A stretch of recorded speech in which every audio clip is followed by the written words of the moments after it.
Welcome back to Infidelity Tales Lab. We're incredibly grateful for your support. Before we begin today's tale, tell us, which city or country are you joining us from? We love connecting with our global audience. Now, let's dive into today's story. Chapter 1. Dreams and Deception. Daniel Morrison's fingers danced across the keyboard, his mind locked in a battle with an encryption algorithm that had resisted his attempts to optimize it for the past 6 hours. The rain drummed against the garage windows, but he barely registered the sound. At 34, he'd traded his cushy software engineering position at Tech Giant Corp for this. Endless nights trying to perfect a cybersecurity platform that could change how companies protected their most valuable data. Scattered energy drink cans surrounded his workstation, testament to the countless hours he'd invested in his dream. 3 monitors displayed different aspects of his code, while whiteboards mounted on every available wall space showcased complex network architectures and algorithmic flowcharts. 2 years ago, this garage had been storage space for gardening tools and holiday decorations. Now it housed servers, development equipment, and the remnants of his dwindling savings. The sound of heels clicking on concrete broke his concentration. Madeline Morrison stood in the doorway, her perfectly manicured hand resting on the frame. The contrast between them was stark. Her designer dress probably cost more than all the clothes in Daniel's closet combined. Still playing with your little project? Madeline's voice carried a note of disdain that had become increasingly familiar over the past few months. Daniel's jaw tightened, but his eyes remained fixed on the screen. I've almost cracked the distributed authentication system. Once this is working, Madeline cut him off, stepping into his workspace. That's all I hear anymore. Do you know where I was tonight? The charity thing, Daniel muttered, trying to hold on to his train of thought. The Metropolitan Museum Gala, Madeline corrected, her voice sharp. Richard Patterson was there. You remember Richard? The venture capitalist I told you about. Daniel's fingers paused over the keyboard. Of course he remembered Richard Patterson. The man had been appearing in Madeline's conversations with increasing frequency over the past 6 months. He asked about you, Madeline continued, running her finger along the edge of a dusty monitor. Wanted to know how what did you call it? Your revolutionary algorithm was coming along, and what did you tell him? Daniel asked, finally turning to face his wife. Madeline's laugh was brittle. What could I tell him? That my husband lives in a garage, chasing some fantasy about changing the cybersecurity industry? That we haven't been on vacation in 2 years because every penny goes into server equipment. This isn't a fantasy, Daniel said, standing up. The algorithm works. It's already detecting intrusion patterns that existing systems miss completely.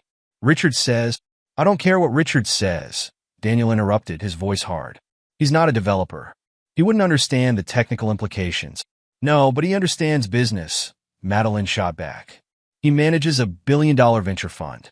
When he looks at a startup, he knows within minutes whether it has potential or not. Daniel stepped closer to her, his height forcing her to tilt her head back to maintain eye contact. And what's his verdict on my startup? Madeline held his gaze, a cruel smile playing at her lips. He laughed, Daniel. Not just a polite chuckle. He actually laughed out loud. Said he sees 100 dreamers like you every month, all convinced they're going to revolutionize something. The words hit harder than Daniel expected. He turned back to his workstation, his shoulders rigid. You used to believe in this, too. I believed in a dream, Madeline said, her voice softening with mock sympathy. But dreams don't pay bills, Daniel. Dreams don't get you invited to important social functions. Dreams don't. She paused, looking around the garage with undisguised contempt. Dreams don't get you out of places like this. Daniel's hands clenched in a fist beneath his desk. He could smell her perfume, an unfamiliar scent, not the one he'd given her for their anniversary. Why did you really come out here, Madeline? Richard's taking me to the Symphony Gala tomorrow night, she announced, watching for his reaction. A proper event with proper people. When was the last time you put on a suit, Daniel?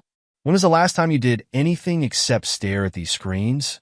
I have a meeting with an investor next week, Daniel said, pulling up his calendar. If you just give me a little more time. Time? Madeline laughed again, the sound like breaking glass. That's all you ever want. More time, more money, more understanding. Meanwhile, I'm stuck playing the supportive wife of a failed entrepreneur. Do you know how humiliating that is? Daniel stood again, slower this time. Failed? The algorithm is working. The prototype is almost ready for demonstration. Once investors see what it can do, they'll what? Madeline challenged. Trip over themselves throwing money at you? Wake up, Daniel. You're not Mark Zuckerberg. You're not Elon Musk. You're just... She waved her hand dismissively. The silence that followed was heavy with unspoken accusations. Daniel studied his wife's face, noting the subtle changes, the harder set of her jaw, the calculated coldness in her eyes. She'd changed, or maybe he was just finally seeing her clearly. You're sleeping with him? Aren't you? The words came out calm, controlled.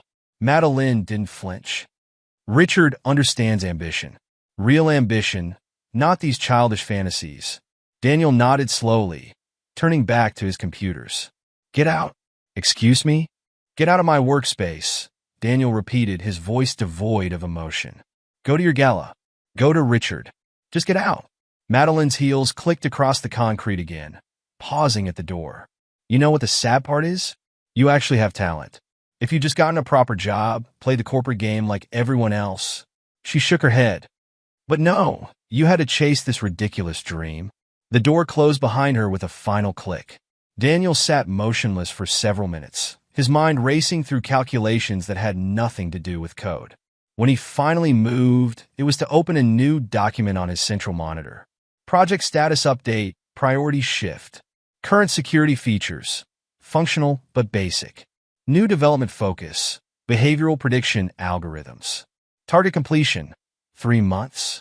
Required resources, all available funds. He began typing, his fingers moving with renewed purpose. If Madeline and Richard thought his work was a joke, he would show them exactly how wrong they were. The algorithm wouldn't just protect networks. It would predict human behavior, anticipate betrayal before it happened. As he coded through the night, Daniel Morrison made a silent vow. Success wouldn't be enough. He would build something so revolutionary that people like Richard Patterson would beg to invest in it. And when that day came, he would remember everyone who had laughed at his dreams. The rain continued to fall outside, but Daniel didn't notice. He was already planning his next moves, calculating odds and possibilities with the same precision he applied to his code. Madeline had made her choice, and soon she would learn that some decisions had consequences that no amount of money could fix. Chapter 2. The Breaking Point. Daniel parked his old Honda Civic outside the garage, a rare smile playing on his lips. The meeting with tech venture partners had gone better than expected. They actually understood the potential of his behavioral prediction algorithms. For the first time in months, he felt vindicated. The countless hours, the sacrifices, the isolation, it was all about to pay off. The smile faded as he noticed the garage door was open. Music drifted out. Not Madeline's usual playlist, but something with a heavier bass line. Male laughter mixed with the sound of objects being moved. Daniel's steps slowed as he approached, his hand tightening around his laptop bag. The scene that greeted him stopped him cold. Madeline and Richard Patterson were going through his workspace, tossing equipment and documents into cardboard boxes. What are you doing? The words came out barely above a whisper, but both figures turned at the sound. Richard Patterson straightened up, adjusting his Italian silk tie with manicured fingers. His Rolex caught the light as he gestured around the garage. Ah, the genius returns. Your wife and I were just discussing your situation. This little fantasy has gone on long enough, don't you think? Daniel stepped into the garage, his eyes cataloging the damage. His primary development server had been disconnected, its cables tangled on the floor. The whiteboards had been partially erased, years of work reduced to ghostly smudges. These are divorce papers, Madeline announced, slapping a thick manila envelope against his chest. I've already moved most of my things to Richard's place. Face reality, Daniel. You have nothing. Nothing but delusions and debt. Daniel caught the envelope reflexively, his mind struggling to process the scene. You're in my workspace. Get out. Richard's laugh was exactly as Madeline had described it. Loud, dismissive, cruel. Your workspace? This is garage space in a house that's mortgaged to the hilt. A house that Madeline's father helped you buy, If I remember correctly, you've been talking about me. Daniel's voice was quiet, but something in his tone made Madeline take a step back. Planning this together, discussing my failures, laughing about the delusional dreamer in his little garage. Don't make this difficult, Madeline said, but her voice wavered slightly. Just sign the papers. I'm not asking for anything in the settlement. God knows there's nothing to take. Daniel placed his laptop bag carefully on a clear spot on his desk, his movements deliberate. How long? What? How long have you been planning this? He turned to face them, his expression unnaturally calm. How long have you been feeding information about my work to Richard? Richard stepped forward, using his height advantage to loom over Daniel. Listen, you deluded little man. Madeline showed me your precious algorithms. They're nothing special, basic pattern matching with some fancy marketing terms thrown in. No investor in their right mind would. The sound of Daniel's fist connecting with Richard's jaw echoed through the garage. The larger man stumbled backward, knocking over a shelf of equipment. Servers and development boards crashed to the ground, scattering components across the concrete floor. You worthless loser! Madeline screamed, her carefully maintained composure shattering. You can't even afford decent clothes, and you dare to attack a man like Richard? Daniel ignored her, advancing on Richard, who was scrambling to his feet. You looked at my code? You accessed my private development servers? I'll sue you for assault. Richard spat, blood trickling from his split lip. I'll bury you in legal fees. Sue me? Daniel laughed, the sound devoid of humor. You admitted to corporate espionage. You accessed proprietary technology without authorization. How do you think your investors would react to that? Madeline grabbed a box of documents, hurling them toward the open garage door. Rain-soaked papers scattered across the driveway, years of notes and diagrams dissolving in the downpour. Just sign the goddamn divorce papers and disappear, she shrieked. I don't want anything in settlement from a man who has zero bank balance. Richard had regained his composure, straightening his tie with trembling fingers. Look at your pathetic startup, working from our garage. What a delusional idiot. You're finished in this industry, Morrison. I'll make sure of it. Daniel stood motionless, watching as they destroyed his workspace. Each crash of equipment, each scattered document, each mocking laugh, he committed them all to memory. When they finally left, the garage was in ruins. Rain poured through the open door, soaking the remains of his work. He walked to his desk, the only piece of furniture still intact. His development laptop was safe in its bag. He never left it at home anymore, not since he'd first noticed Madeline's changed behavior. Opening it, he connected to his backup servers, hosted far from this house on secure cloud infrastructure. A text document opened on his screen. Contingency protocol activated. All local servers compromised. Backup systems secure. Project status. Proceed with Phase 2. Priority target, Richard Patterson. Secondary target, Madeline Morrison.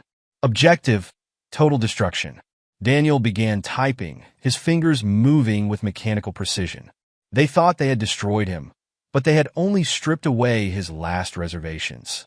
The algorithm would evolve beyond mere network security.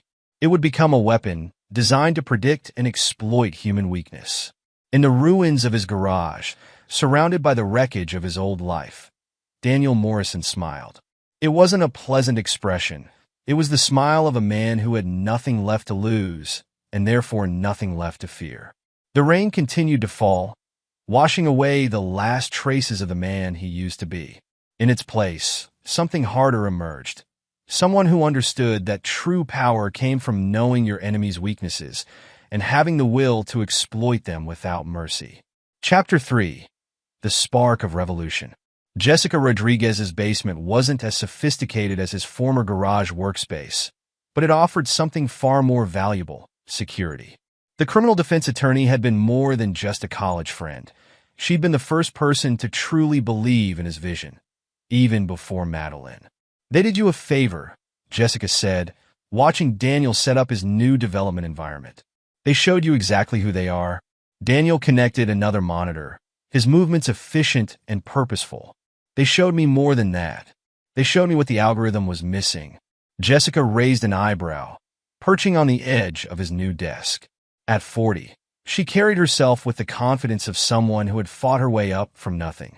Her success as a defense attorney came from understanding how people thought, how they justified their actions. What was it missing? The human element, Daniel replied, pulling up his code repository. I was focused on network patterns, data flows, technical indicators. But the real threat isn't in the technology. It's in the people who use it. Jessica leaned forward, her interest piqued. Explain. Every betrayal leaves a trail, Daniel said, his fingers flying over the keyboard.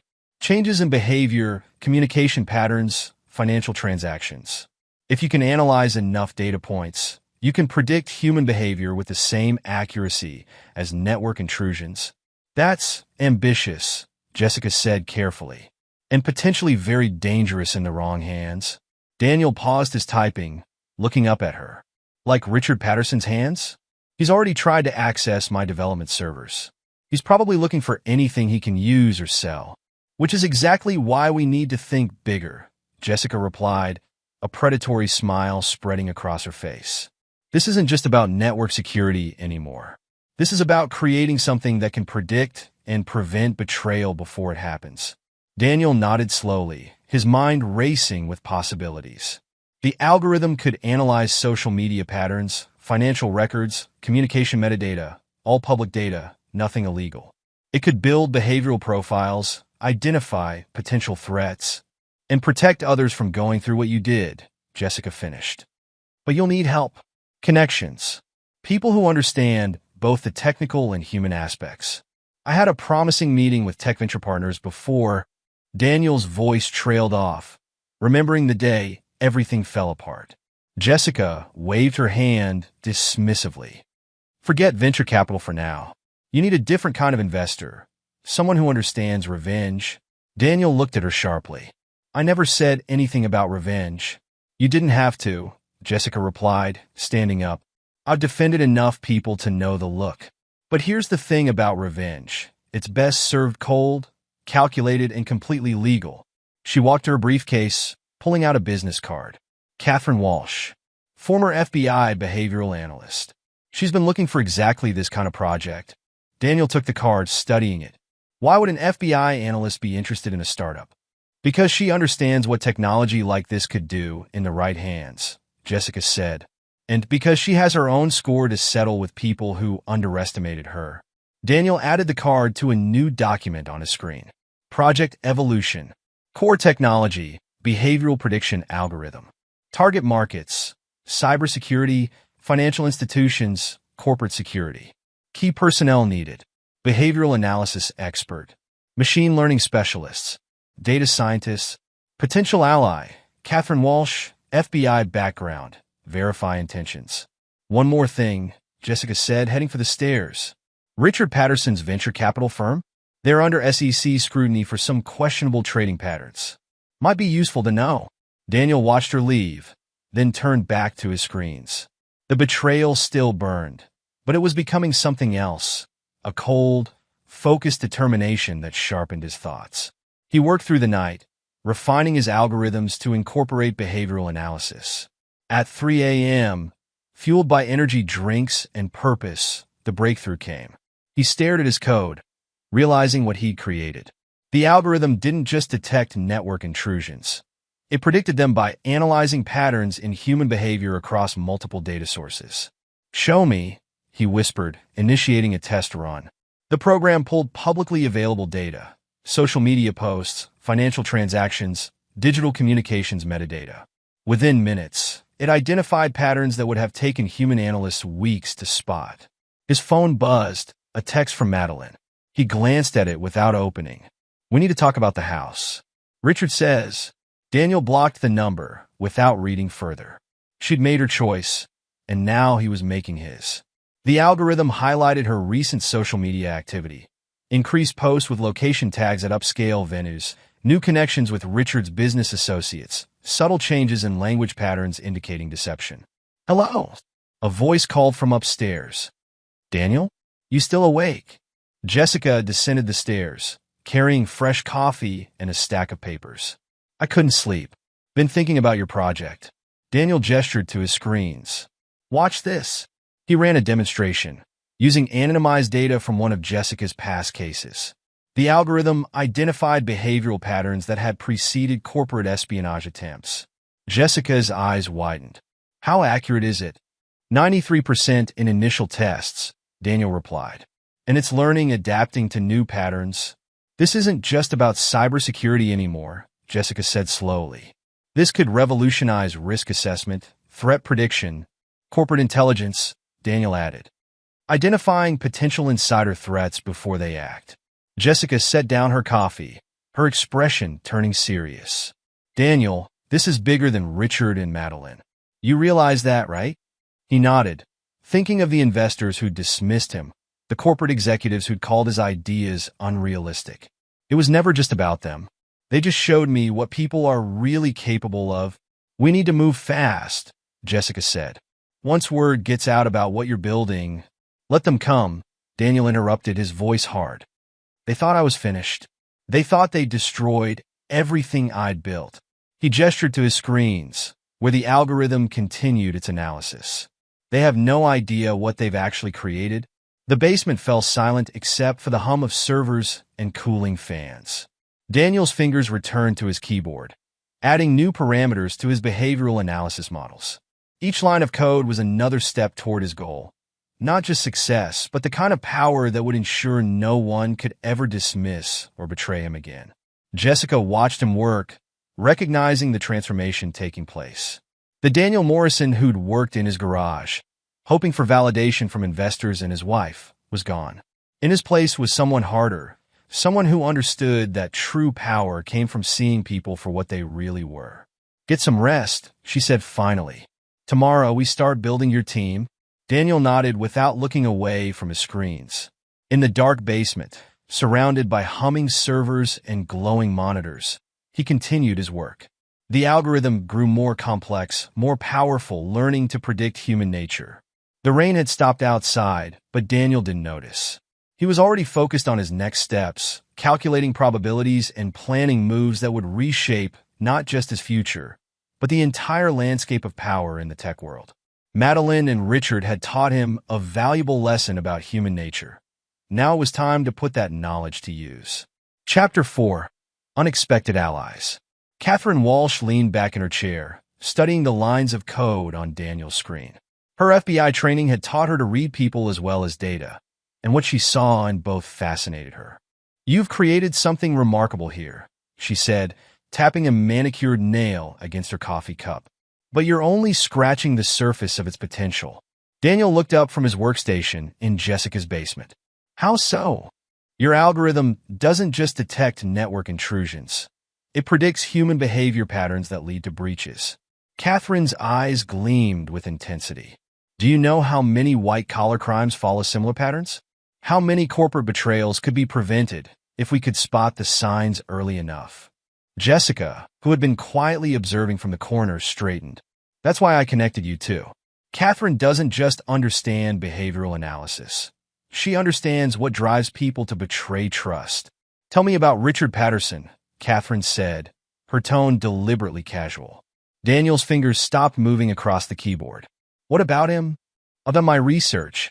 His venture capital firm has a pattern of targeting promising startups, gathering their intellectual property during due diligence, then either acquiring them at pennies on the dollar or funding competitors. Catherine pulled out a tablet, scrolling through documents. 3 companies in the last year alone, all founders with similar profiles to yours. You're suggesting he planned this from the start? Daniel's voice carried a dangerous edge. I'm suggesting he saw an opportunity and exploited it. Your wife was just a convenient tool. Catherine set down her tablet. But that's not why I'm here. I'm here because your technology could stop people like him before they destroy more lives. Daniel turned to face her fully. You have personal experience with this. It wasn't a question, but Catherine nodded. 8 years at the FBI, building cases against financial criminals. Then I spotted a pattern in a major hedge fund's trading activity. My superiors told me to drop it. Turned out the fund manager was golf buddies with the deputy director. Her laugh was sharp. I pushed anyway. 2 months later, I was encouraged to pursue other opportunities. And the hedge fund manager? Still making millions, still destroying lives? Catherine stood, pacing the basement. But that's not the interesting part. The interesting part is what happened when I started looking into other cases like mine. I found Maya Patel, brilliant software architect, passed over for promotion 6 times in favor of less qualified men. Andre Thompson developed a revolutionary machine learning algorithm, only to have his mentor steal it and patent it himself. Daniel's expression remained neutral, but his eyes tracked Catherine's movement. You've been building a network. People who've been betrayed, overlooked, underestimated. Catherine stopped pacing, fixing Daniel with an intense stare. People with the skills and motivation to change the game. All they need is the right technology and someone willing to lead them. Jessica cleared her throat. Catherine's not just offering to help, Daniel. She's offering you a team. Daniel turned back to his screens, pulling up his project timeline. A team needs funding, resources, protection from legal challenges. Already handled, Catherine replied, sliding a folder across his desk. My network includes people with deep pockets and deeper grudges against the current system. They're ready to invest privately, no venture capital firms involved. Daniel opened the folder, scanning the documents inside. Names, amounts, terms, all meticulously organized. These investors, they understand what we're building isn't just another security product. They understand exactly what you're building. Catherine's smile was predatory. A system that can predict betrayal before it happens. Technology that can identify and neutralize threats before they materialize. Power to ensure no one can do to others what was done to you. Daniel closed the folder, his decision already made. When can they start? Maya and Andre are waiting upstairs, Catherine replied. 4 more team members arrive tomorrow. Within a week, we'll have a full development squad ready to expand your algorithm's capabilities. And Richard Patterson? Jessica asked quietly. Let him think he won, Daniel said, his voice cold.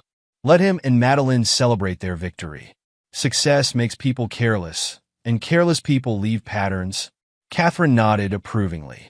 My team has already begun background analysis. Financial records, communication patterns, social network connections. Your algorithm will have plenty of data to work with. One condition, Daniel said, standing to face Catherine. Everyone on the team needs to understand this isn't about building a product. This is about creating something that will change the balance of power permanently. Trust me, Catherine replied, extending her hand. Everyone I've selected understands exactly what we're building and why. Daniel shook her hand, sealing the agreement. Within hours, his quiet basement workspace transformed into a hive of activity. Maya Patel arrived with stacks of network architecture diagrams, her quiet demeanor masking a brilliant mind bitter from years of discrimination. Andre Thompson brought advanced machine learning models, eager to prove his stolen research was just the beginning of his capabilities. The team worked with focused intensity, each member driven by their own experiences of betrayal. They became more than colleagues. They became a family forged in shared determination. Late-night coding sessions turned into strategy meetings. Technical discussions evolved into plans for reshaping entire industries. Meanwhile, across town, Madeline's Instagram filled with photos from exclusive events with Richard. Private jets, champagne brunches, designer shopping sprees. Each post a deliberate display of her newfound luxury. She never noticed the pattern analysis algorithms cataloging her activities, building behavioral models that would prove invaluable later. Richard's venture capital firm continued its aggressive strategy, unaware that each move was being recorded and analyzed. His methods, once successful, would soon become the blueprint for his own destruction. In Jessica's basement, now transformed into a sophisticated development center, Daniel worked alongside his team. The algorithm grew more powerful each day, learning to predict human behavior with uncanny accuracy. But more importantly, it learned to identify vulnerabilities, the kind that could bring down empires built on betrayal. Chapter 5. The Turning Point. The attack hit TechCorp without warning. One moment their systems were functioning normally, the next their entire security infrastructure was compromised. Panic spread through their executive ranks as sensitive data began leaking onto the dark web. Their traditional security measures are useless, Maya reported. monitoring the attack's progress from their new offices. They'd moved from Jessica's basement to a secure facility on the outskirts of the city, funded by Catherine's network of investors. They're trying standard containment protocols, but the attackers are 3 steps ahead. Daniel watched the chaos unfold on multiple screens, his expression unreadable. How long until our algorithm finishes its analysis? For minutes, Andre replied from his workstation. It's already identified the attack patterns and is predicting potential next moves. Catherine entered the room, phone pressed to her ear. TechCorp CEO is desperate. Their stock is plummeting, and their board is threatening to remove him if this isn't contained. Perfect timing, Daniel murmured. Maya, prepare the demonstration package. Andre, get the prediction models ready. The team moved with practiced efficiency. Within minutes, they had compiled a comprehensive report showing not only how to stop the current attack, but how to prevent 2 more that were already in preparation stages. Mr. Morrison? Catherine held out her phone. TechCorp CEO would like to speak with you directly. Daniel took the phone, his voice cool and professional. This is Daniel Morrison. Morrison? Listen, we're in crisis mode here. Your team claims you can help. The CEO's voice carried a mix of desperation and skepticism. We've already analyzed the attack patterns and developed countermeasures, Daniel replied. More importantly, we've identified 2 more planned attacks in their preliminary stages. Would you like me to send you the details of all 3? Silence on the line. Then, how? How could you possibly know about future attacks? Our technology doesn't just respond to threats. It predicts them. Daniel nodded to Maya, who began transmitting data to TechCorp's security team. Watch your secure channel. You'll see our analysis arriving now. The CEO's sharp intake of breath was audible as he reviewed the information. This is beyond anything we've seen. The level of detail, the predictive modeling. How soon can you deploy? My team is ready to begin implementation immediately, Daniel said. However, we'll need full access and complete autonomy. Done, the CEO replied without hesitation.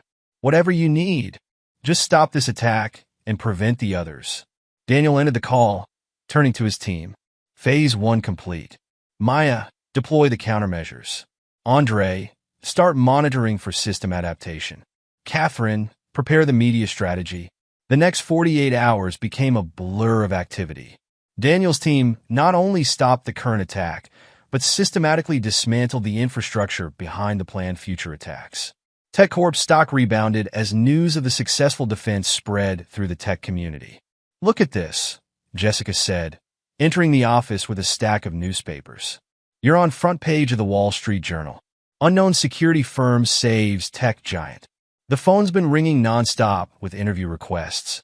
Daniel ignored the papers, focusing on his screens where data from multiple corporations scrolled past. The algorithm was learning, growing more sophisticated with each analysis. Companies that had dismissed his ideas months ago were now desperately trying to contact him.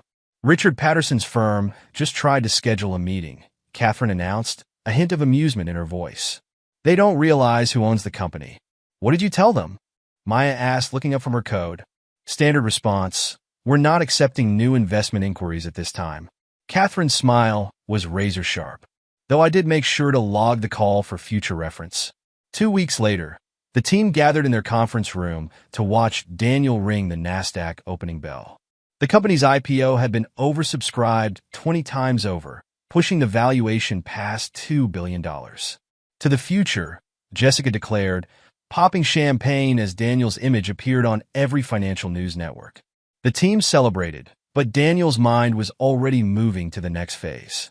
Success wasn't the goal. It was merely a tool, a means to accumulate the power needed for what would come next. Across town, Madeline's champagne glass slipped from nerveless fingers as she and Richard watched the ceremony. Daniel's face dominated the financial news channels, his story of innovation and perseverance captivating viewers. That's impossible, Richard muttered, recognizing the technology being described. That's the same algorithm he was working on in that garage. The one you said was worthless. Madeline said nothing, her eyes fixed on the screen where Daniel thanked his team and spoke about believing in oneself. He never mentioned her or Richard, But his success was a stark rebuke to their mockery. In his office later that night, Daniel reviewed the data his algorithm had gathered on Richard's firm.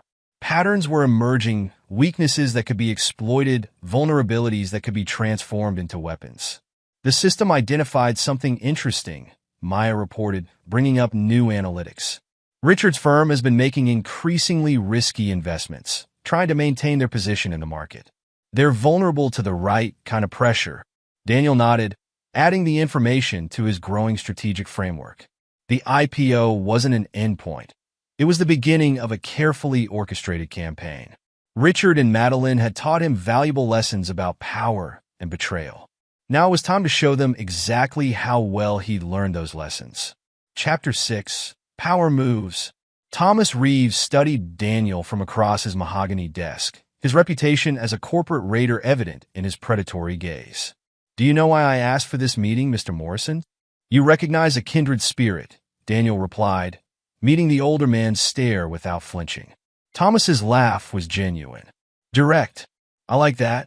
He pressed a button on his desk and screens descended from the ceiling, displaying financial data. "Your moves since the IPO have been interesting. Strategic acquisitions, carefully timed market positions. You're not just building a security company. You're assembling the pieces for something bigger.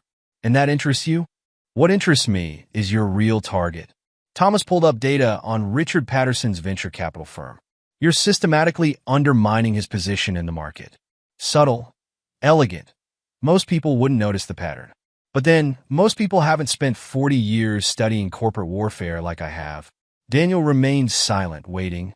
3 of his major clients mysteriously switched to competitor firms last month, Thomas continued.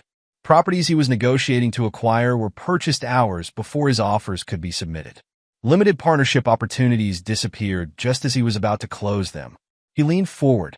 "Your algorithm predicted his moves, didn't it?" "The technology analyzes patterns in public data," Daniel said carefully. "What people do with those predictions is their choice." Thomas's smile widened.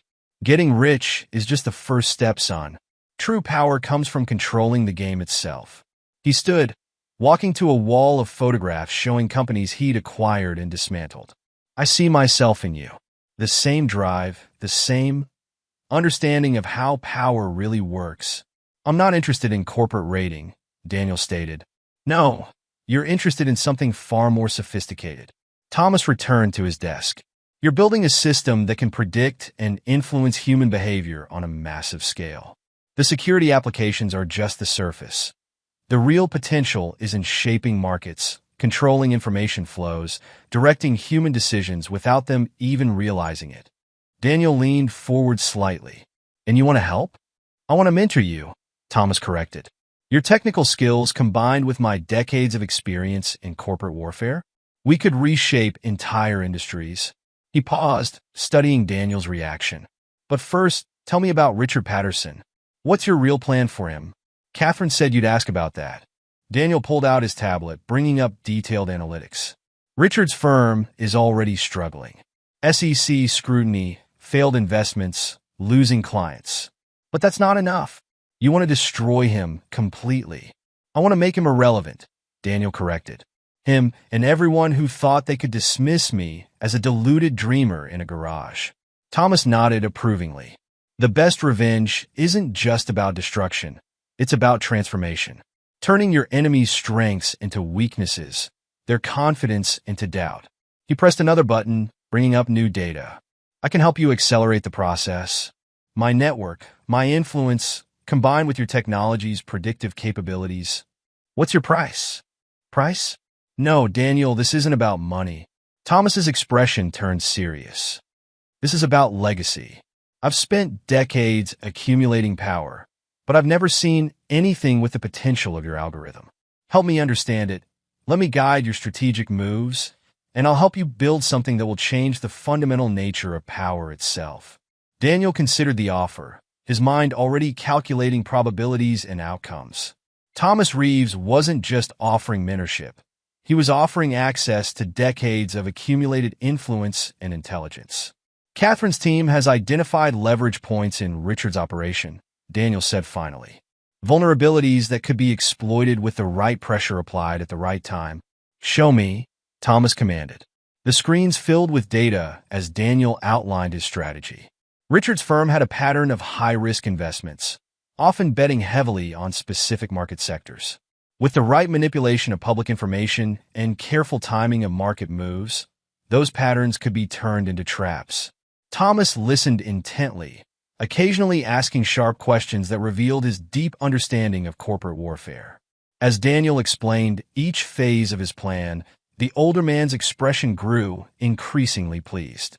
Brutal but elegant, he declared when Daniel finished. You're not just attacking his business. You're dismantling his entire way of operating. By the time he realizes what's happening, it will be too late to change course. The algorithm predicts he'll try to pivot to safer investments once the losses start mounting, Daniel explained. But by then, his investors' confidence will be shaken. Each attempt to recover will only accelerate his decline. And Madeline? Thomas asked quietly. Daniel's expression hardened. She tied her future to Richard's success. Let her share in his failure. Thomas nodded slowly, understanding the cold calculation behind the statement. You've changed since your garage days, haven't you? They showed me what I needed to become, Daniel replied. Everything since then has just been implementation. The older man stood, extending his hand.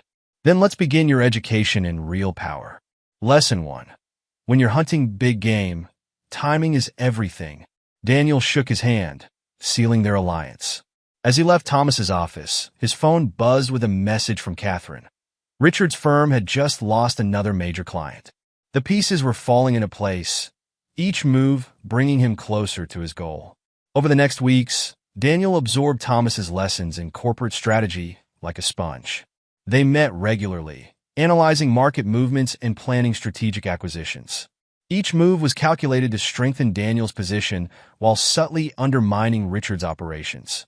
Your latest acquisition, Thomas mused during one of their sessions, the data analytics firm in Boston. Richard's team spent months doing due diligence on them. And now they're part of our network, Daniel replied, pulling up the acquisition details. Their technology integrates perfectly with our behavioral prediction models. More than that, Thomas said, tapping his desk thoughtfully. You've cut off his access to a key market segment. He can't compete in the AI space without similar capabilities. Catherine entered the office, tablet in hand. Speaking of competition, Richard's firm just lost 2 more limited partnership deals. Apparently, their risk assessment metrics didn't meet investor requirements. Metrics that were revised last month, Thomas noted with a predatory smile. After our discussion with the Investment Standards Committee, Daniel nodded, remembering how Thomas had guided him through that particular move. No direct action against Richard, just a careful adjustment of industry standards that happened to make his firm's investment strategy look increasingly risky.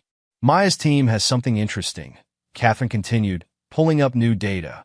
Richard's trying to arrange emergency financing. He's meeting with potential investors tonight at the Capital Club, the same club that rejected his membership renewal last week. Thomas asked innocently. Unfortunate timing, Daniel replied, his voice neutral, but his eyes cold. I hear the new ownership is quite strict about membership requirements. The new ownership, of course, was one of Daniel's shell companies, though that information wasn't public. Richard would only discover that detail much later, when it was far too late to matter. Your algorithm predicted this move, Thomas observed. He's behaving exactly as the models suggested he would. Humans follow patterns, Catherine explained. Under pressure, those patterns become more pronounced, more predictable. Daniel stood, walking to the window of his new office suite. Below, San Francisco's financial district bustled with activity. Somewhere out there, Richard Patterson was scrambling to save his crumbling empire, unaware that each desperate move only hastened its collapse. What about the property acquisition he was planning? Daniel asked, still looking out at the city. The one in Palo Alto? Catherine checked her notes. Sold this morning. The seller accepted a slightly lower offer from an anonymous buyer. Anonymous for now, Thomas added. Once the deed transfer becomes public next week, he'll discover it's owned by one of your subsidiaries. Daniel turned back to face them. Have Maya's team analyze his next likely moves. I want to be ready when he tries to pivot to new markets. Already done, Catherine replied. The algorithm predicts 3 potential strategies. We have countermeasures prepared for each scenario. Thomas watched this exchange with approval. Under his mentorship, Daniel had quickly learned the intricate dance of corporate power. Each move appeared legitimate on the surface. Each setback Richard faced seemed like bad luck or poor timing. Only those at the very top of the financial world might recognize the pattern, and they were too impressed by its elegance to interfere. Your next board meeting is in an hour, Catherine reminded Daniel. The acquisition committee wants to discuss expansion plans. Tell them I'll be there, Daniel said. And Catherine, have someone monitor Richard's meeting tonight. I want to know exactly how desperate he's becoming. As Catherine left, Thomas stood to leave as well. You know, he said casually, I heard Madeline was asking questions about your company's structure, trying to determine if she has any claim to your success. Daniel's expression didn't change, but his voice carried a dangerous edge. She signed away any rights in the divorce settlement. She was quite eager to do so, as I recall. Yes, Thomas agreed. When she thought you had nothing worth claiming. Her choice, her consequences, Daniel stated flatly. The same as Richard's. Thomas nodded approvingly. You've learned well. Power isn't just about wealth or position. It's about understanding consequences. About making others face the results of their choices while keeping your own hands clean. After Thomas left, Daniel returned to his screens. Data flowed across them. Market movements, social media patterns, financial transactions. His algorithm processed it all, learning and adapting, becoming more precise in its predictions. Richard's firm was just the beginning. The technology Daniel had created, combined with Thomas's strategic guidance and Catherine's expertise, had the potential to reshape entire industries. But for now, he focused on the immediate goal, systematically dismantling the man who had mocked his dreams and stolen his wife. The board meeting would start soon. They would discuss acquisitions, expansion plans, market strategy, all the normal business of a rapidly growing tech company. None of them needed to know that each decision, each move, was part of a larger pattern. A pattern designed to demonstrate the true cost of underestimating Daniel Morrison. Chapter 7. The Setup. Maya's fingers flew across her keyboard, fine-tuning the latest iteration of the algorithm's market prediction models. The system's detecting interesting patterns in Richard's trading history. Daniel moved to her workstation, studying the data streams. His company now occupied 3 floors of a prime San Francisco office building, a far cry from Jessica's basement. Show me. Look at these transaction clusters, Maya said, highlighting sections of the analysis. His firm consistently takes positions in specific market sectors, usually with aggressive leverage. The algorithms identified clear behavioral triggers that precede each major investment decision. Andre joined them, bringing up additional data on the main screen. We've expanded the AI's pattern recognition capabilities. It's not just tracking market movements anymore. It's predicting human responses to market conditions with 97% accuracy. What's Richard's current position? Daniel asked, his voice carrying the same cold focus that had become his trademark. Catherine entered the room, tablet in hand. His firm's under increasing pressure. 3 major clients pulled their investments last week. He's trying to maintain appearances, but our analysis shows he's over-leveraged in several positions. And Madeline? Still posting about luxury shopping trips and exclusive events on social media, Catherine replied, pulling up the relevant data. But the frequencies decreased. Our behavioral analysis suggests she's growing concerned about their financial situation. Daniel nodded, scanning the information. Thomas had taught him well. Success wasn't just about making money. It was about controlling the game itself. Each move had been calculated, each setback engineered to appear natural. Sir, Maya interrupted, you should see this. The algorithms detected a new pattern in market data feeds. The screens filled with complex visualizations showing interconnected data points. Daniel studied them intently, recognizing the opportunity they presented. They're desperate for a win. Show me the prediction models. Andre pulled up new analytics. Based on Richard's past behavior and current market conditions, there's an 89% chance he'll attempt a major play in the next 2 weeks. The algorithms identified his most likely targets. Perfect, Daniel said softly. Have the system track all information channels related to those sectors. I want to know exactly what data reaches his analysts. Catherine raised an eyebrow. You're planning to feed him what he wants to see. People believe what they want to believe, Daniel replied, especially when the data confirms their existing biases. The team worked through the night, refining their approach. The algorithm processed vast amounts of public data, identifying subtle patterns that could be used to influence decision-making. Nothing illegal, just careful manipulation of publicly available information. Daniel, Jessica called from the doorway. Thomas is here for your strategy session. The corporate raider had become more than a mentor. He was now a key ally in Daniel's carefully orchestrated campaign. They met in Daniel's private office, surrounded by screens showing real-time market data. Your latest moves have been masterful, Thomas observed. Richard's firm is hemorrhaging clients, but he can't prove any connection to your operations. The algorithm predicts he'll make a desperate play soon, Daniel said, bringing up the analysis. When he does, we'll be ready. Thomas studied the data with practiced eyes. You're not just taking his money, you're dismantling his entire way of operating. By the time he realizes what's happening, it'll be too late to change course. He should have thought of that before he tried to steal my work, Daniel replied, his voice carrying a dangerous edge. And Madeline? She chose her path. Daniel's expression remained neutral, but his eyes hardened. Let her share in the consequences of that choice. Throughout the following weeks, Daniel maintained his public image carefully.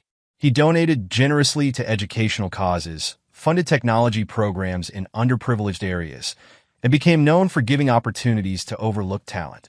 Each charitable act was genuine, and each one served to highlight the contrast with Richard's increasingly desperate attempts to maintain his lifestyle. Maya's team tracked Richard's firm's movements. Each trade, each investment decision, each attempt to stop the bleeding.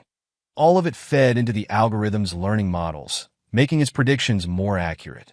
His latest analyst reports show increasing anxiety, Catherine reported during one strategy session. They're looking for any opportunity to reverse their losses. Then let's give them one, Daniel replied, initiating the next phase of his plan. The algorithm began its work, subtly adjusting the flow of market information reaching Richard's team. Nothing falsified, nothing illegal, just carefully curated data designed to play to their known biases and desperate need for a win. Like a moth to a flame, Thomas observed, watching the plan unfold. They'll convince themselves they've spotted an opportunity no one else has seen. Daniel's team monitored the situation round the clock. Maya's code tracked market movements. Andre's prediction models analyzed behavioral patterns, and Catherine's expertise helped to anticipate human reactions. Each component worked in perfect synchronization, like a complex machine designed for a single purpose. Sir, Maya called out one evening. The algorithms detected increased activity in Richard's trading patterns. They're taking positions exactly as predicted. Daniel moved to her station, watching the data scroll across her screens. Years of preparation, months of careful manipulation, all leading to this moment. Richard Patterson was about to learn the true cost of underestimating Daniel Morrison. Chapter 8. The Trap. The conference room buzzed with tension as Daniel's team tracked Richard's firm's movements in real time. Maya's monitors showed a steady stream of trading data, while Andre's screens displayed behavioral prediction models. They're taking the bait, Catherine announced, analyzing the patterns. Richard's firm just shifted 60% of their remaining capital into the positions we identified. Daniel stood at the head of the table, his expression unreadable. Show me their exposure levels. Andre pulled up detailed analytics. They're leveraged well beyond safe limits. If the market moves as our models predict, when, Daniel corrected coldly. When the market moves, Thomas entered the room, bringing decades of corporate warfare experience to the unfolding operation. Your algorithm's manipulation of public data streams has been flawless. They see exactly what they want to see, a guaranteed opportunity too good to pass up. Catherine's tablet chimed with new alerts. Richard's calling an emergency board meeting. The algorithm predicts he's going to push for an all-in strategy. Of course he is, Thomas said, studying the data. His firm's bleeding out. He needs a big win to restore investor confidence. Daniel moved to the main display, watching as his years of planning reached their culmination. Maya, initiate the final sequence. Andre, prepare the market response models. The team worked with practiced efficiency, each member understanding their role in what was about to unfold. The algorithm processed vast amounts of data, predicting and influencing market movements through completely legal means. Sir, Maya called out, we're detecting increased chatter in financial circles. Other firms are starting to notice Richard's positions. Perfect, Daniel replied. Let them watch. Let them all see what happens when you bet against us. Catherine's voice cut through the tension. Daniel, Madeline's trying to reach you. Third attempt this week. Desperate times, Thomas observed with a predatory smile. She must be feeling the pressure of Richard's declining fortunes. Daniel didn't respond, his attention fixed on the screens where years of planning were about to bear fruit. Richard Patterson had mocked his dreams, tried to steal his work, and thought he could get away with it. Now he would learn the cost of that arrogance. Markets opening in 5 minutes, Andre announced. All systems are primed. The room fell silent as the final seconds ticked down. Daniel's team had orchestrated everything perfectly. The data feeds, the market positions, the behavioral triggers. All legal, all above board, and all designed to exploit the weaknesses in Richard's trading strategy. Here we go, Maya whispered as the markets opened. The first hour brought no obvious changes. Richard's firm maintained their positions, probably congratulating themselves on their foresight. But Daniel's team knew what was coming.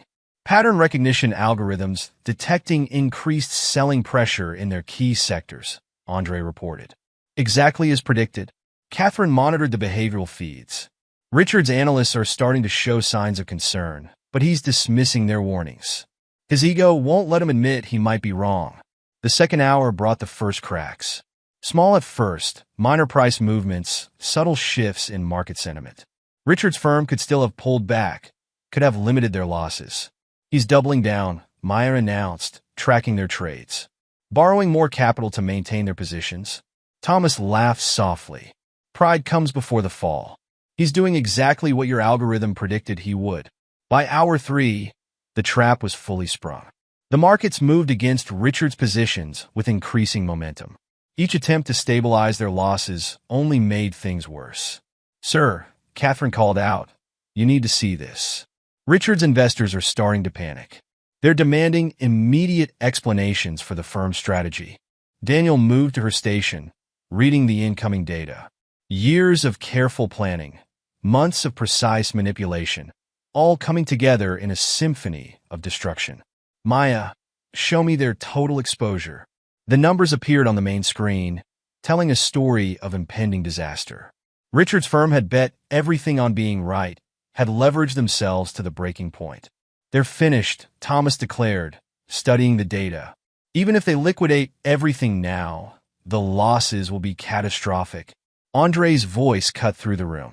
Sir, the algorithm's detecting something interesting in their internal communications. Richard's trying to arrange emergency funding, but no one wants to catch a falling knife, Daniel finished. Especially not one that's been so publicly wrong.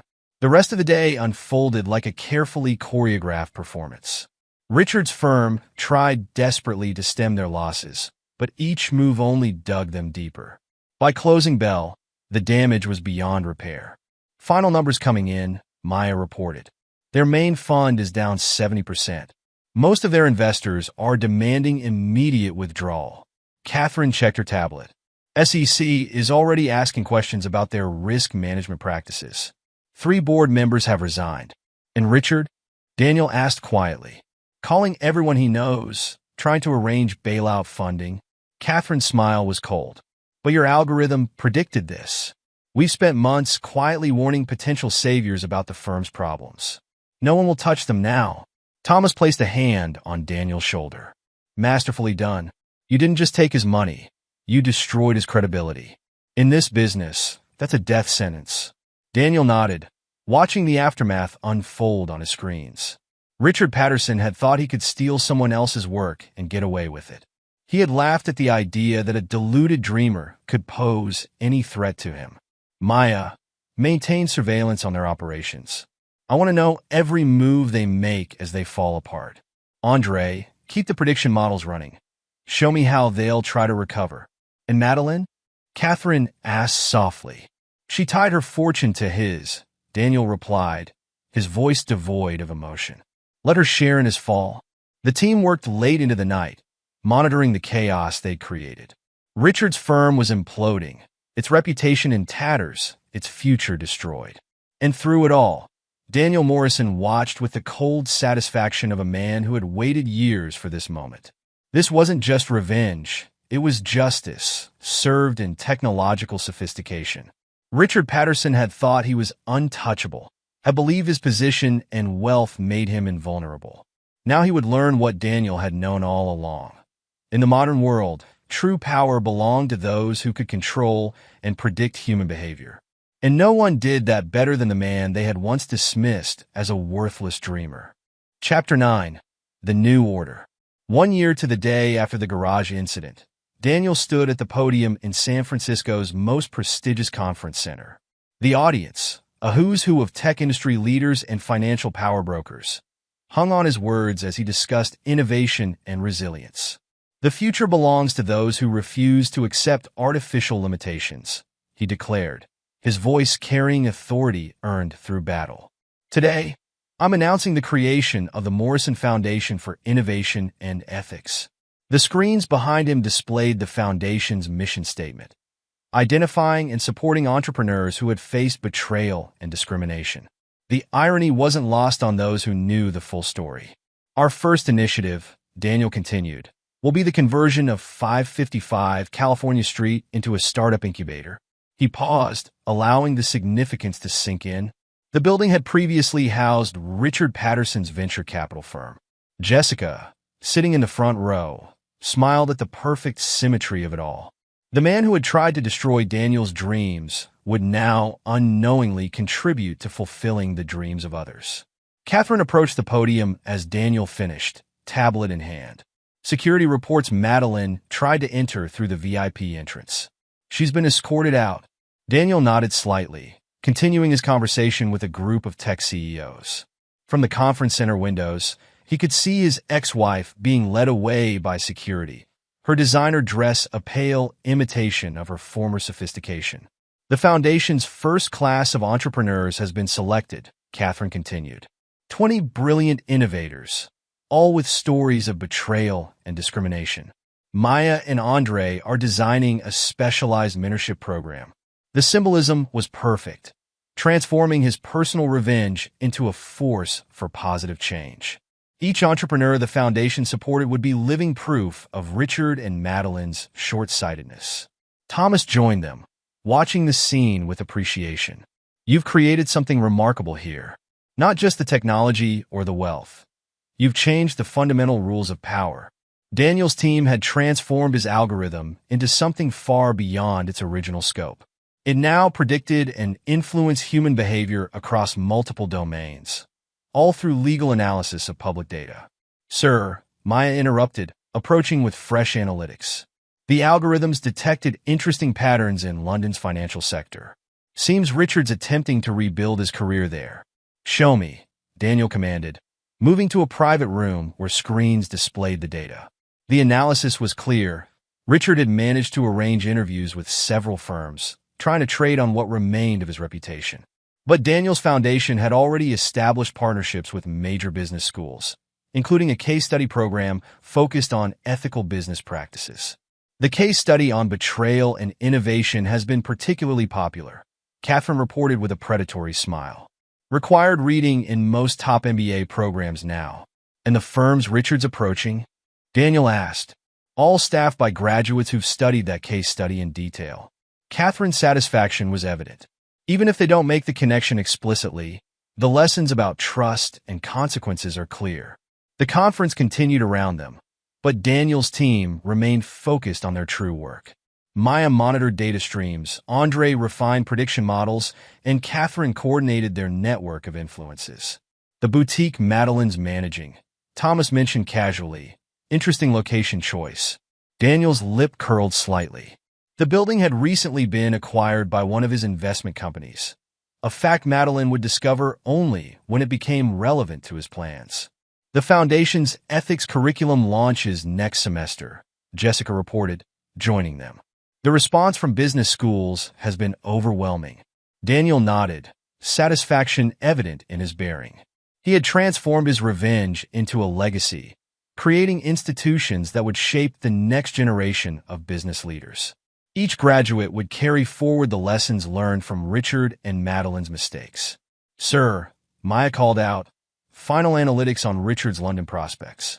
The algorithm predicts an 87% chance of continued career decline. Natural consequences, Daniel replied, his voice carrying no emotion. The market simply recognizing patterns of poor judgment. The day concluded with a gala dinner, where Daniel's team celebrated their success, surrounded by the tech industry's elite.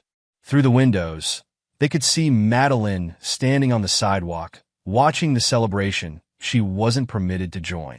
Quite a journey from that garage, Thomas observed, joining Daniel at the window. The garage serves a better purpose now, Daniel replied. The space where he'd once been humiliated had been preserved and converted into a museum celebrating innovation and perseverance. Each visitor would learn about the power of determination and the cost of betrayal. As the evening wound down, Daniel gathered his core team, the people who had stood by him when everyone else had laughed. Jessica, who had offered shelter when he needed it most. Catherine, who had helped him assemble his army of the overlooked and underestimated.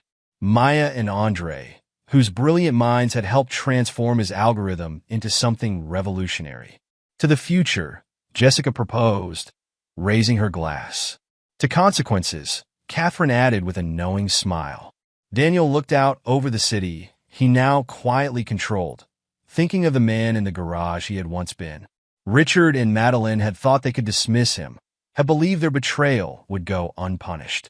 Instead, they had created something far more dangerous. A man who understood that true power came from controlling the patterns that governed human behavior.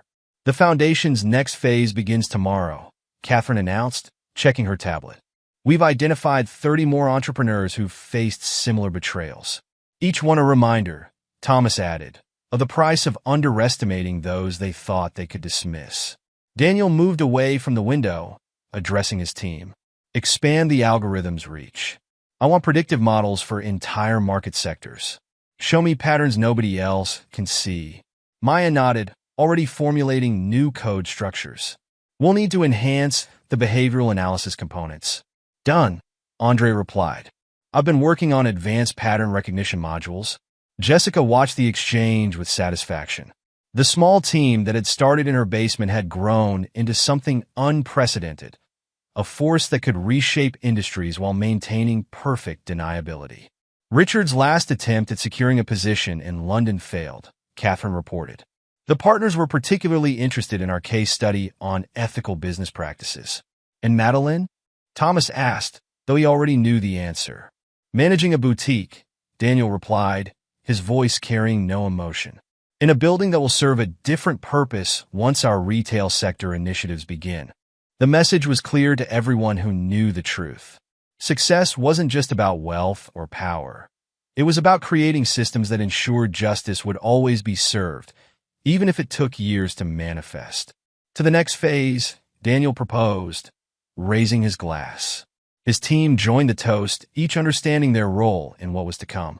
They had transformed personal revenge into something larger, a mechanism for reshaping the business world in their image. The garage where Daniel had once been humiliated now stood as a monument, teaching future generations about perseverance and consequences. Richard and Madeline had thought they were destroying a dreamer's delusions. Instead, they had helped create an architect of a new order. Daniel Morrison looked out over his empire, built not just on success, but on the precise calculation of human behavior. He had shown the world that true power didn't come from wealth or position. It came from understanding the patterns that governed human nature and having the will to use that knowledge without mercy. The price of betrayal, as his enemies had learned, wasn't paid in a single moment, but in 1,000 carefully orchestrated defeats. And Daniel? He had transformed revenge into revolution, creating a legacy that would ensure no one else would suffer as he had, and that no betrayal would go unpunished. Epilogue, 5 years later. Daniel Morrison stood at the window of his penthouse office, surveying the San Francisco skyline that had changed dramatically under his influence. His company, Morrison Technologies, now occupied an entire complex of buildings, its reach extending far beyond mere cybersecurity. The latest market analysis is ready, Maya announced, entering his office. Now the company's chief technology officer, she had transformed from an overlooked programmer into one of Silicon Valley's most respected technical leaders. The algorithm's predictions continue to exceed expectations. Daniel turned from the window. "Show me." Maya brought up holographic displays, a technology Morrison Tech had pioneered. "We're detecting patterns across multiple sectors. The system can now predict market movements 6 months in advance with 98% accuracy. And our special projects?" Maya's smile matched his own in its predatory quality. Richard Patterson's latest venture in Dubai just collapsed. As predicted, his attempts to rebuild his reputation only provided more opportunities for failure. The past 5 years had seen Daniel's revenge evolve into something far more sophisticated than simple destruction. Richard's life had become an object lesson in consequences, each attempted recovery engineered to fail in ways that reinforced his original mistakes. His last investor meeting was particularly interesting, Catherine added, joining them. As head of strategic operations, she had expanded their behavioral prediction capabilities far beyond their original scope. The algorithm predicted he would attempt to blame market conditions for his failures. His potential backers had already received our latest case study on recognizing patterns of poor judgment. Daniel nodded, satisfaction evident in his bearing. "And Madeline?" "Still managing that boutique," Catherine replied, pulling up surveillance data. "Though she's about to discover that the building has been sold for redevelopment. The new owner, one of our subsidiaries, plans to convert it into a technology training center for underprivileged youth." The irony wasn't lost on any of them. The space where Madeline had found temporary refuge would become another monument to Daniel's success and her failure. "The Morrison Foundation's latest numbers are impressive," Jessica reported, entering with fresh analytics. As foundation director, she had transformed Daniel's vision of justice into a global force for change. "We've launched 50 new entrepreneurs this year alone, each with a story of betrayal turned to triumph." Thomas Reeves, now semi-retired but still a key advisor, studied the data with approval. "You've created something remarkable here, Daniel. Not just a company or a foundation. You've reshaped how power itself operates in the modern world." Andre, their head of AI development, pulled up new visualizations. "The algorithm's latest iteration can predict individual career trajectories with unprecedented accuracy. We can identify potential betrayals before they happen." Speaking of predictions, Catherine interjected, "Richard's attempting to secure a teaching position at a business school in Singapore." Daniel's expression remained neutral, but his eyes glinted. "Ensure the dean receives our latest curriculum materials." The team understood implicitly. Richard's application would fail, but in a way that appeared entirely natural, just another consequence of his past choices. "The Garage Museum had record attendance this quarter," Jessica added. "The exhibit on innovation through adversity has become a mandatory stop for tech industry tours." Daniel moved to his desk, activating more holographic displays. The garage where he had once been humiliated had been preserved exactly as it was the day of his confrontation with Richard and Madeline. But now it served as the centerpiece of a larger narrative about perseverance and justice. "Show me the foundation's next candidates," he commanded. Maya brought up profiles of entrepreneurs who had faced betrayal and discrimination. Each one had been carefully selected not just for their potential, but for how their stories would contribute to the larger pattern Daniel was creating. "An interesting case in Boston," Catherine noted, highlighting one profile. "Brilliant researcher, work stolen by her supervisor. Reminds me of Andre's situation." "Perfect," Daniel replied. "Make sure she receives an invitation to our next innovation symposium." The symposium had become legendary in tech circles, an event where overlooked talent was given opportunities to connect with powerful allies. What few realized was how carefully each interaction was orchestrated by Daniel's algorithm. "Thomas," Daniel called out, "update me on our market positions." The older man brought up financial data showing Morrison Technologies' dominance across multiple sectors. Your control extends far beyond what's publicly known. Through shell companies and strategic investments, you effectively direct 30% of Silicon Valley's major decisions. In Richard's old firm, the building has been completely transformed, Jessica answered. The Morrison Foundation Startup Incubator has launched 20 successful companies from that space. Each founder has a story remarkably similar to yours. Daniel allowed himself a small smile. The symmetry was perfect. Where Richard had once destroyed dreams, new innovators now built their futures. Maya, show me the personal tracking data. New displays appeared, showing detailed analytics of both Richard and Madeline's lives. Not through illegal surveillance, but through the algorithm's analysis of public data patterns. Richard's financial situation continues to deteriorate, Maya reported. His attempts to secure investment in Dubai failed spectacularly. The algorithm predicts he'll try to write a memoir next, a desperate attempt to reframe his failures as learning experiences. Ensure publishers receive our comprehensive case study on failed leadership, Daniel instructed, particularly the chapter on recognizing self-deception in business narratives. Catherine made notes, already anticipating how they would ensure Richard's story reached the right people at the right time, all while maintaining perfect deniability. Madeline attempted to contact the foundation again, Jessica mentioned. She's presenting herself as a potential mentor for female entrepreneurs. Daniel's laugh held no humor. Direct her application to our ethics committee. Let them explain why her documented history makes her unsuitable for mentorship roles. The team appreciated the elegance of it all. Each rejection, each setback their targets faced appeared completely natural. The predictable consequences of past choices rather than orchestrated revenge. The algorithm's predicting some interesting market movements next quarter, Andre noted, bringing up new projections. Several sectors where Richards tried to rebuild show particular vulnerability. Ensure our position takes advantage of those predictions, Daniel commanded, and make sure the analysis reaches appropriate investment circles. Thomas nodded approvingly. The beauty of it is how natural it all appears. Richard's failures seem to be entirely his own doing, which in a way they are. The algorithm merely predicts and slightly nudges events toward their most probable outcome. The Foundation's next project should interest you, Jessica said, pulling up new plans. We're establishing a research center focused on ethical technology development. The location? The building where Richard first attempted to steal your work. Daniel studied the plans with satisfaction. Each move in his grand strategy served multiple purposes, advancing his business interests while ensuring his enemies faced constant reminders of their mistakes. Update me on the algorithm's development, he requested. Maya and Andre shared a look before bringing up new technical specifications.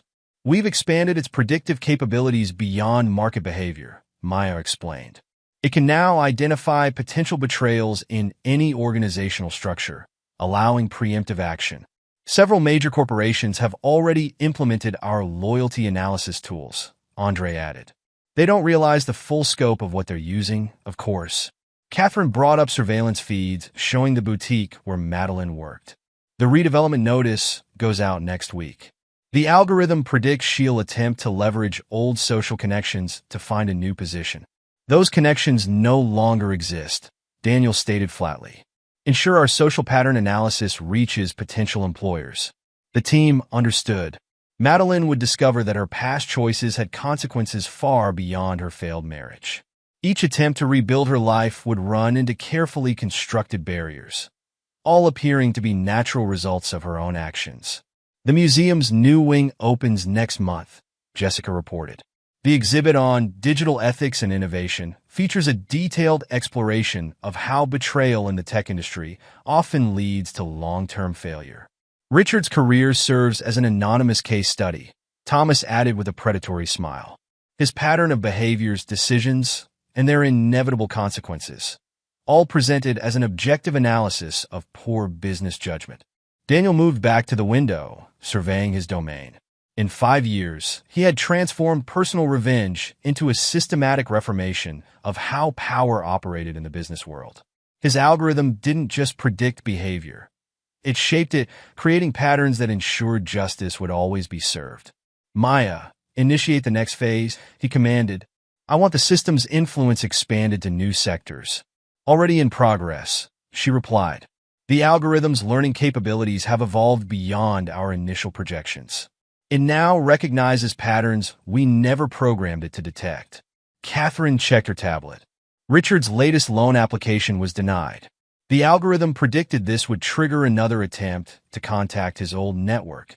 A network that no longer exists, Thomas observed. It's remarkable how quickly people distance themselves from patterns of failure. Jessica brought up news feeds showing the Foundation's latest successes. Your story has become legend in tech circles.